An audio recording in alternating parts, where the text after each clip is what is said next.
As I stated in a earlier video, I have been sober since July 1st, 2019. And that day kind of changed me to the person you see today.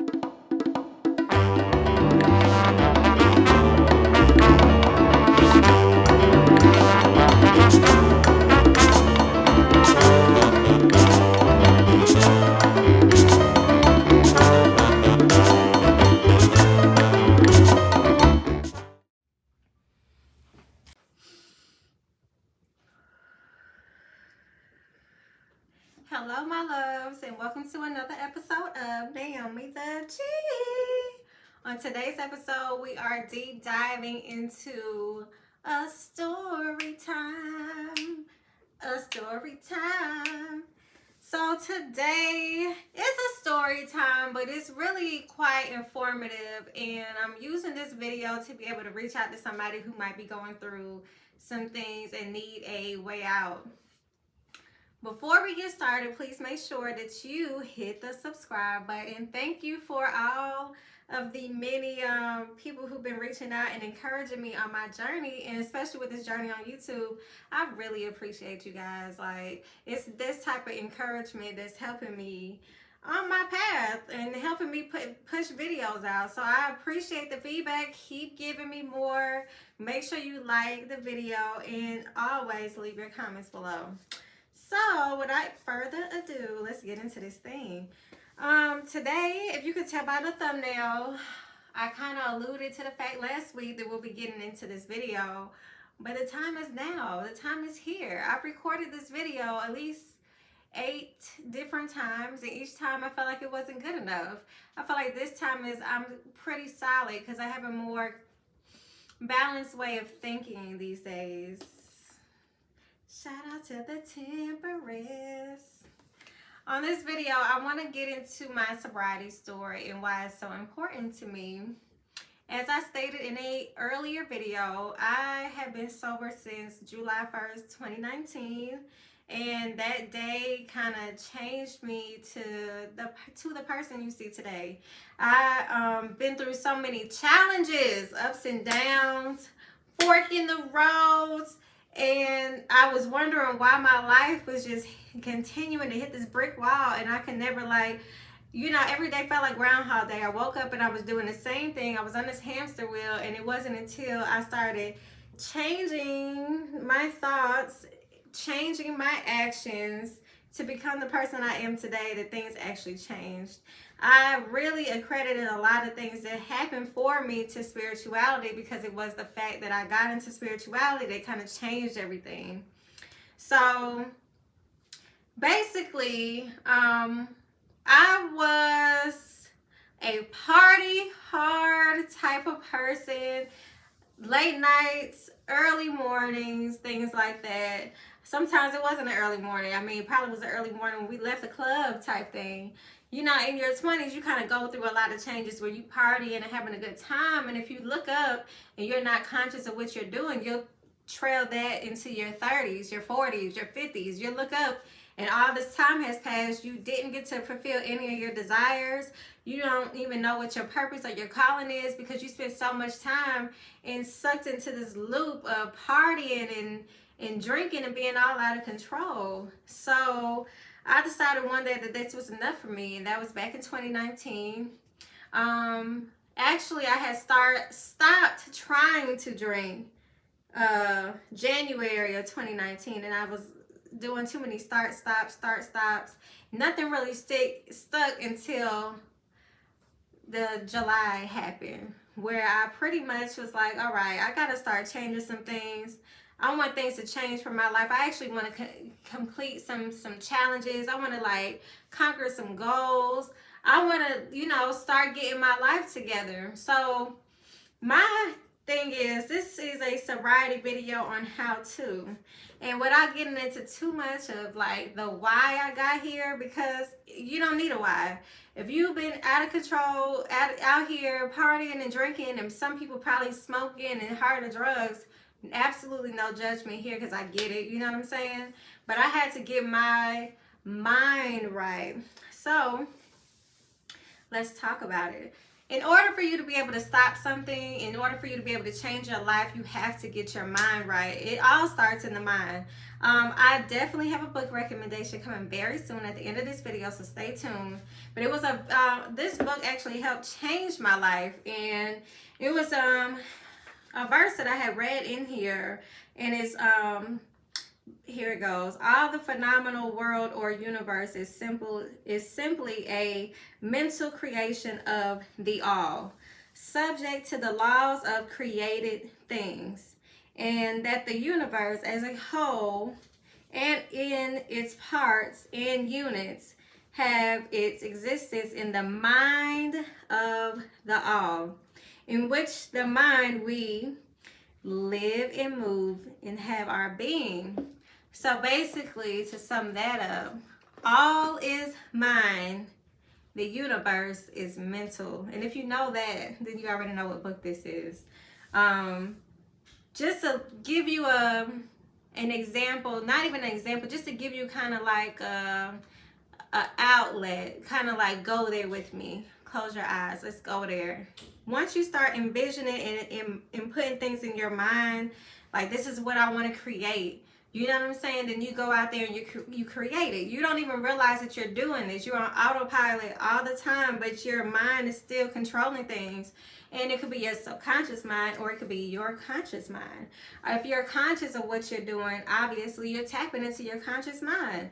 You might consciously know what it is you're doing when you're in the gym, and they tell you to have that mind-muscle connection so that you're making sure you're working on your abs, and it's not your back that's picking up the slack, because your subconscious mind would go to moving like you're working your back, but your conscious mind is like, no, we're working abs. Let's get all the way down in that thing. So everything that you're doing has a cause and effect, as we already know, and you have to be conscious about what it is you're doing. For me, I was always out and about. I worked in a environment that allowed me to drink. I was a bartender, and I met so many people who also like that. I'm down to the customers, that people who worked with me, we were all in this thing together. We all were like partying and drinking, and you know, if I wasn't drinking at work, during work, I was drinking before I got there, I was drinking after I left. I was drinking at home on the days off, inviting people over. We'll drink at home, and then we'll go out and drink some more. So it was just like, I was like, damn, enough is enough. All I'm doing is drinking. I'm tearing my body apart, and I need to start somewhere. I got to stop doing this. So how am I going to stop? Well, the first thing I had to do was get my mind right. In my mind, I was just on autopilot. I was always out and about drinking. I was around people who drunk and things like that. So one of the very first steps I had to do was stop going out. And that's easier said than done. I didn't have any other hobbies. That was my hobby. I had to stop going out. That was the first thing. I had to get my mind right and be like, okay, well, I'm a social drinker. I'm gonna have to stop going out. Let me go ahead and clear out my entire house of all alcohol and alcohol related things, like t-shirts I used to win from the job, or not even win. Sometimes they just give us little t-shirts that say Jose Cuervo. I had to give away or throw away all that kind of stuff. Bottle openers, shakers and stuff that we had for mixing drinks. I had to get rid of all of that stuff. I had to also get rid of people. It was people in my life that were also holding me back. They were also, you know, they encouraged me to drink. They did it. We did it together. So it wasn't like I had to be like, okay, I'm not calling them no more. I just couldn't associate myself with that type of, those type of people. Plain and simple. You know, I had to tell myself, and I'm no shade to nobody who's in the lifestyle. This might offend some people, I know, but I'm only telling you my story. I'm telling you what I had to do to get my mind right. So don't take this personally for what I'm about to say. All I'm saying is, if this does not apply, let it fly. But for me to get my mind right, I had to tell myself, like, that's dusty. I'm not associating myself with nothing that is beneath me. What puts me different from them, from a crackhead or an addict?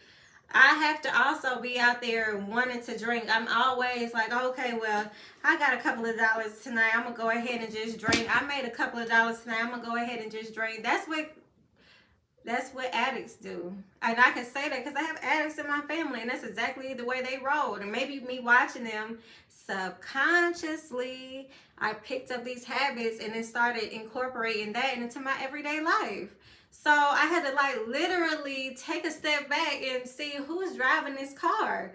What am I doing? Why am I so interested in trying to be out here and seen? You know what I'm saying? I don't want to be seen like that. That's literally, even though I've seen this growing up, that's not who I am. I know I'm better than that.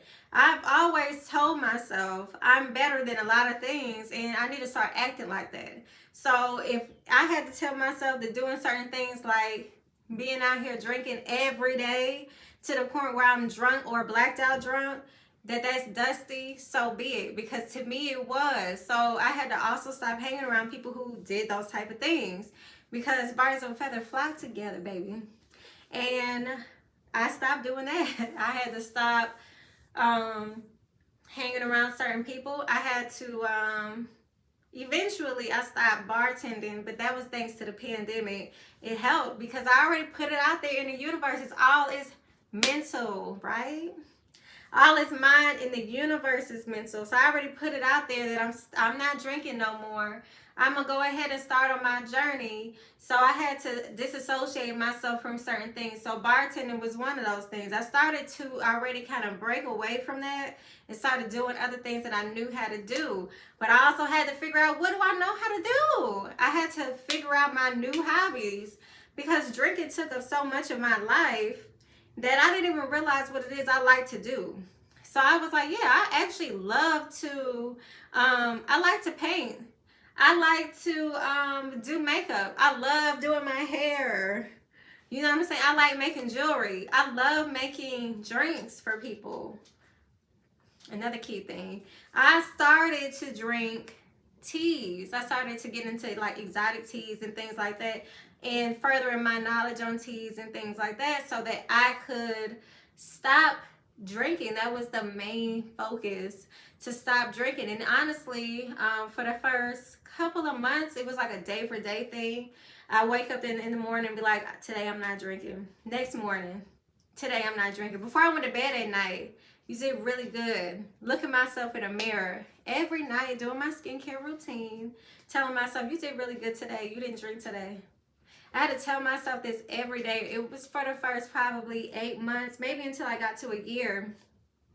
Then it became easier because then I noticed that I didn't have friends that drank anymore.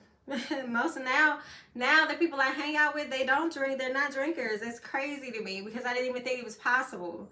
You know what I'm saying? This was complete manifestation 101. I started changing who I am, stopped doing certain things, and the world around me opened up. I started to see things differently. I don't hang around people who like to hang out and drink and party and stuff like that. And if they do, that's fine. I'm not going to judge them for that, because some people can handle it. Some people can literally get up and go out there and, you know, in party environments and drink or do whatever they do, and then leave it alone, never once get drunk or blacked out drunk, and can go home and not drink for months and months and days until they decide to have another drink. And I'm very happy for those people who can do that. And I would never say nothing bad. I'm not saying anything bad about those type of people. I'm just saying, for me, I came from a family of addicts, so it was never, it's not a thing that I can do and not subconsciously go back in that memory decks of things that I saw growing up and not be addicted to that thing. I can't do that. I don't even want to do that, okay? Like, I've done it long enough to where I'm like, I don't want to have one toe in and one toe out. I'm all balls deep over here in the sober world. But like I was saying, it all starts with your mind. We're going to go through so many other key things that we can do. But if you can't get down the first step, babe, it's going to be very, very hard for you to be able to do anything else. So listen to me when I say, first step is getting your mind right. And we're going to do some manifestations according to how I did it. But meantime, we're going to go into this book. This book, The Kabbalion, saved me. And it helped me really write out some things to be able to manifest. So I started writing out my goals. I started to envision myself doing certain things. I envisioned myself getting sober. I envisioned myself with what life would be like when I became sober. And I'm literally living in it, okay? I'm going to show you things in the next couple of episodes coming up very soon on how to master this thing. So in case you need help, you know what I'm saying? I'm your spiritual homegirl, and you can always count on me. You know, we're gonna go through some things. The very first thing was the the very first thing was learning the 7 Hermetic principles. One of them is mentalism. The principle of mentalism, which is basically all is mind in the universe is mental. The next principle is principle of correspondence, the principle of vibration, the principle of polarity, the principle of rhythm, the principle of cause and effect, the principle of gender. Once you get through all of these steps, and you don't even have to use all of them, honestly, it was certain ones that kind of stuck out to me the most, and it helped to be able to help myself get my mind right so that I can not only be sober, be able to stop drinking, but to continue this lifestyle.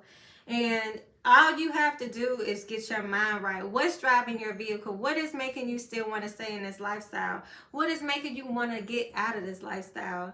Whatever it is for you, just keep in mind that you are worth it. You're better than a lot of things that people might not even think of. You know what I'm saying? You got so much going for you. If you are watching this video, it's not by mistake. Trust me, okay? I have that effect on people. I like to say things in the moment where I don't even know where it comes from. But I've been meaning to put this video out here for the longest. And I feel like this video definitely did justice to what I was trying to say. And I gave you a great book recommendation along with it. And just please stay tuned. Make sure you subscribe and make sure you like the video. I have more videos like this coming for people who are also trying to be on the journey of spirituality. It's just not about spirituality. This channel is also about mind and spirituality and lifestyle of abundance and how to get there. I can show you the way because I can show you the way I did it. And if you have anything you want to add to that, please put your comments below. Thank you for taking time to watch this video through the end, and we shall see each other very soon. Bye.